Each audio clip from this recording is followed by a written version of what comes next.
मुंबई महानगरपालिकेच्या बेस्ट उपक्रमांतर्गत मध्ये मुख्यमंत्री देवेंद्र फडणवीस, उपमुख्यमंत्री एकनाथ शिंदे यांच्या हस्ते लोकार्पण सोहळा जो आज मुंबईमध्ये पार पडला। 150 इलेक्ट्रिक बस जे आहेत मुंबईकरांच्या सेवेसाठी दाखल झालेल्या आहेत। आपण पाहू शकता पर्यावरण पूरक जे आहेत अशा संपूर्ण बसची व्यवस्था करण्यात आलेली आहे। त्यामुळे ही बस नेमकी कुठे आहे हे सुद्धा ॲपवर आपल्याला लक्षात येणार आहे। त्यामुळे बसची जर आपण बघितलं या पर्यावरण पूरक आहेत, ज्येष्ठ नागरिक, दिव्यांगांसाठी बसमध्ये प्रवाशांसाठी रॅम्प असणार आहे, तसेच प्रवास करणाऱ्यांसाठी मेट्रो प्रवाशांसाठी स्टेशनला जोडले जाणार आहे। त्यामुळे बसचा अधिक वापर केला जाणार आहे। त्यामुळे या बसची जर आपण बघितलंय मुंबईकरांसाठी मोठ्या प्रमाणात फायदा होणार आहे। कुलाबा असेल, जोगेश्वरी असेल इत्यादी ठिकाणी जे आहे मुंबईकरांसाठी या बसचा मोठ्या प्रमाणात फायदा होताना दिसून येत आहे। त्यामुळे मुंबईकरांनी या बस ज्या आहे गाडेगार होणार आहे, कुठल्याही प्रकारचा त्रास होऊ नये यासाठी मुंबई महानगरपालिकेच्या अंतर्गत मध्ये बसची व्यवस्था करण्यात आली आहे।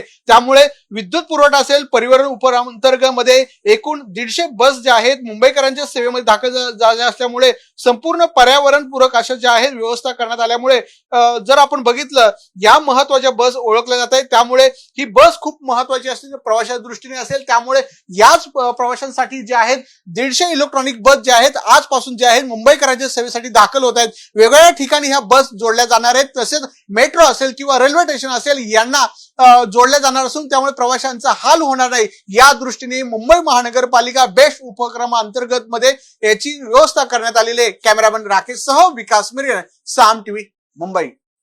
आता isakal.com आहे देशातील नंबर 1 ची मराठी न्यूज वेबसाईट। प्रत्येक अपडेटसाठी isakal.com ला नक्की भेट द्या।